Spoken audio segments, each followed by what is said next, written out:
Hello friends, welcome back to my YouTube channel English literature for all. मैं आपको पहले ये बताना भूल गया था कि जो है इंग्लिश लिटरेचर है क्या। मतलब हमने कल स्टार्ट तो कर दिया कि हम राल्फ वाल्डो एमर्सन के बारे में पढ़ेंगे, पर मैं ये बताना भूल गया कि जो है हम इंग्लिश लिटरेचर पढ़ते क्यों हैं, इंग्लिश लिटरेचर होता क्या है। तो आज मैं वही स्टार्ट करूँगा कि इंग्लिश लिटरेचर बेसिकली होता क्या है या हम उसे पढ़ते क्यों हैं। उसमें बहुत सारा मतलब कंप्लीट इन्फॉर्मेशन बताऊँगा आप सबको। तो इंग्लिश लिटरेचर का मतलब है जो लिटरेचर लिखा गया है इंग्लिश लैंग्वेज में और अलग अलग कंट्रीज़ के द्वारा लिखा गया है, जैसे कि यूनाइटेड किंगडम है या फिर उसकी जो अदर क्राउन डिपेंडेंसीज़ हैं या फिर रिपब्लिक ऑफ आयरलैंड है या यूनाइटेड स्टेट्स है या countries of former British empire है। उन सबको इसमें इंक्लूड किया गया है। और जो इंग्लिश लैंग्वेज है ना, उसने काफ़ी ज़्यादा डेवलपमेंट फेस किया है फॉर इन मतलब इतना लॉन्ग टाइम में कि अराउंड 1400 ईयर्स से मतलब इंग्लिश लिटरेचर लिखा जा रहा है। और अभी तक उन्होंने ना बहुत ज़्यादा लिटरेचर में हमारे जो डेवलपमेंट हो चुका है, उसकी लैंग्वेज में डेवलपमेंट हो चुका है। और जो सबसे पहला जो फॉर्म था ना इंग्लिश का, वो जो है ना a set of Anglo Frisian dialects जो है brought to Great Britain by Anglo Saxon invaders. मतलब कि जो है सबसे पहला जो डायरेक्ट लाया गया था ना ग्रेट ब्रिटेन में, वो एंग्लो सैक्सन इन्वेडर्स के द्वारा लाया गया था 5th सेंचुरी में। और इसको जो है ओल्ड इंग्लिश भी कहा जाता है। और ये जो Beowulf is the famous work in old English, मतलब कि ये जो बेवुल्फ है वो जो है ना बहुत ही ज़्यादा फेमस वर्क है ओल्ड इंग्लिश का। और इसमें इसने अचीवमेंट भी हासिल की है, national epic status in England. मतलब कि इसे नेशनल एपिक स्टेटस भी मिला है इंग्लैंड का। और ये जो है एक सेट का भी एक मतलब काइंड ऑफ सेट भी है स्कैंडिनेविया का। और जो हम इंग्लिश लिटरेचर पढ़ते भी हैं हायर स्टडीज़ में या फिर एक जो बेसिक जो हम शुरुआत करते हैं वो हम जॉफ्री चौसर से स्टार्ट करते हैं। और जॉफ्री चौसर का जो फेमस वर्क है ना वो कैंटरबरी टेल्स है, जो उसमें 6 टेल्स आपने पढ़े होंगे जो मास्टर्स कर चुके हैं या जो ग्रेजुएशन में भी हैं कर रहे हैं या जिनको लिटरेचर पढ़ने का मतलब शौक़ है, तो वो जो है इसके मतलब कैंटरबरी टेल्स पढ़ सकते हैं जॉफ्री चौसर का। उसमें 6 टेल्स हैं, काफ़ी मतलब इंटरेस्टिंग टेल्स हैं वो। फिर नेक्स्ट आते हैं poet and play right William Shakespeare. इनका तो ये तो बहुत ही ज़्यादा फेमस है। इनके तो प्लेज स्कूल लेवल में भी पढ़ाए जाते हैं, यहाँ तक कि क्लास 10th में मर्चेंट ऑफ वेनिस पढ़ाया जाता है और क्लास 12th में टेम्पेस्ट या फिर मच एडू अबाउट नथिंग पढ़ाया जाता है। तो जो विलियम शेक्सपियर थे वो जो है 1564 से 1616 इनका जो है जीवन काल था। और ये जो है ना इनको बोला गया है कि आप जो है मतलब ग्रेटेस्ट राइटर, इनको एक उपाधि दी गई थी कि एक ग्रेटेस्ट राइटर थे इंग्लिश लैंग्वेज के और जो है वर्ल्ड्स ग्रेटेस्ट ड्रामेटिस्ट भी रह चुके हैं।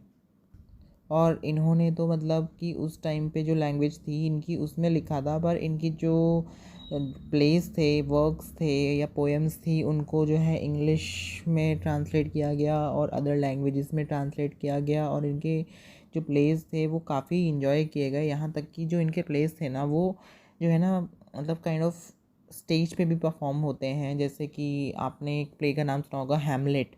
हैमलेट बहुत ज़्यादा फेमस प्ले है, उस पर एक बॉलीवुड में हमारे मूवी भी बन चुकी है जिसका नाम है हैदर।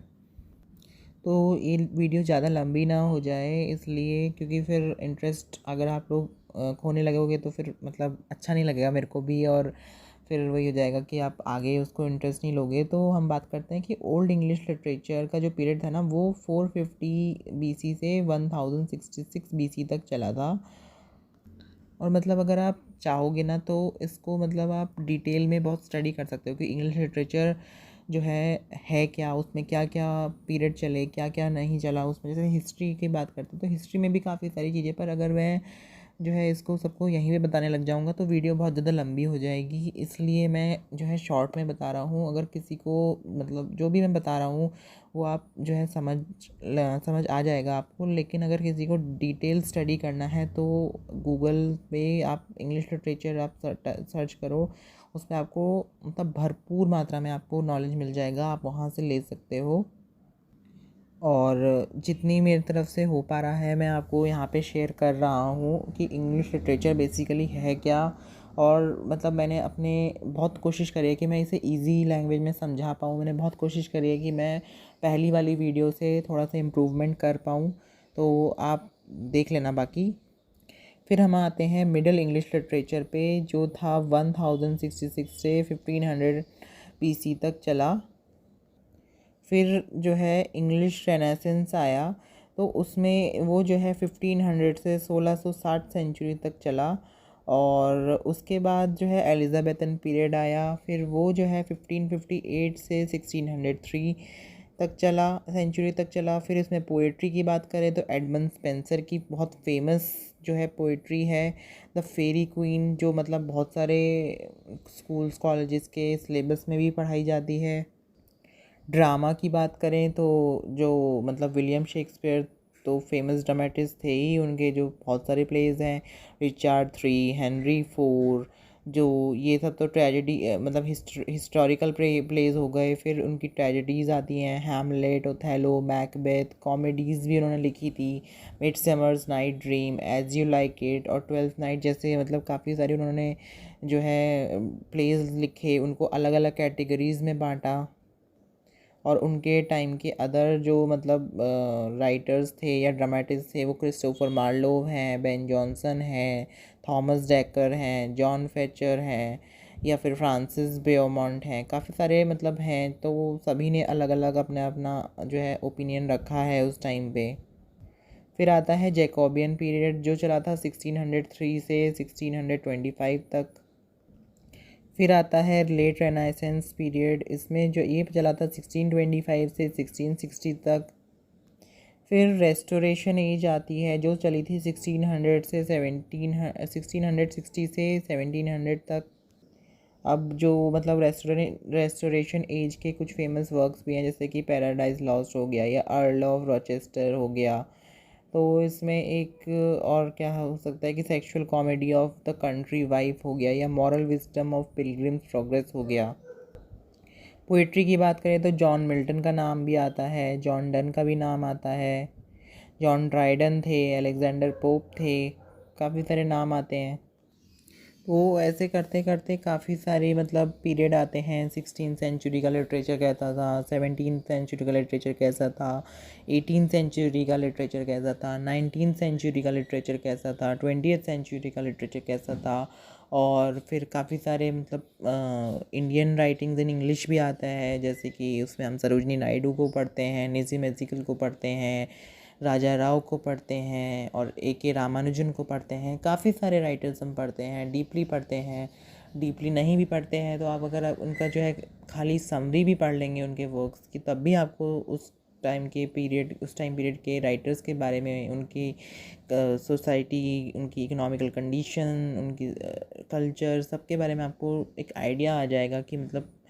या फिर मुल्कराज आनंद का सबसे फेमस जो प्ले है अनटचेबल, सॉरी प्ले नहीं, नॉवल है अनटचेबल, वो बहुत ज़्यादा मतलब एक kind of a backward society दिखाई गई है। मतलब जब देश आज़ाद हुआ, हमारा इंडिपेंडेंट हुआ, या उससे पहले हमारे देश में जो है टॉयलेट्स नहीं थे, तो स्वीपर्स हुआ करते थे। वो हमारे जो है मतलब स्वीपर्स तो अभी भी होते हैं, पर उस टाइम पे मतलब जो टॉयलेट्स होता था वो स्वीपर्स का काम हुआ करता था, हाई क्लास में जाके उठाने का।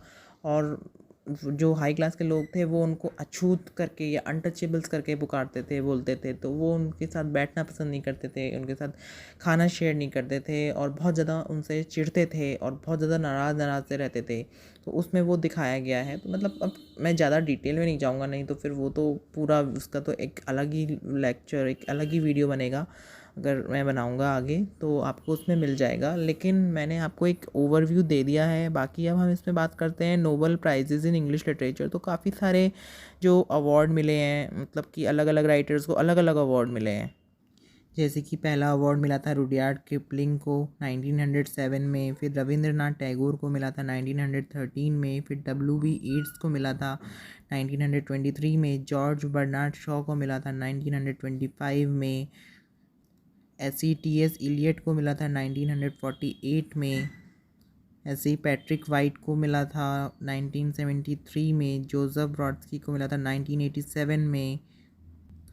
तो ये थी मेरी आज की वीडियो। अगर आपको मेरी वीडियो पसंद आती है तो प्लीज़ उसे अपने दोस्तों के साथ शेयर करें, लाइक करें और मेरे चैनल को सब्सक्राइब करें, ताकि आपको आने वाले टाइम में नई नई वीडियोस में इस इंग्लिश लिटरेचर से रिलेटेड या उसमें जो सिलेबस आप लोगों के पास है उससे रिलेटेड आपको मिलती रहे। और मैं को पूरी कोशिश करूँगा कि मैं इसमें जो है डे बाय डे थोड़ा थोड़ा अपने आप को, मेरे जो है बोलने के स्टाइल को, अपने स्टाइल को मैं चेंज करूँ, उसमें जो है और मैं क्या ऐड कर सकता हूँ ताकि कि आपको अच्छे से समझ आए। मैं उसमें चेंज करने की पूरी कोशिश करूँगा। तब तक के लिए थैंक यू, बाय बाय, और मिलते हैं आपसे अगली नई वीडियो में। जय हिंद।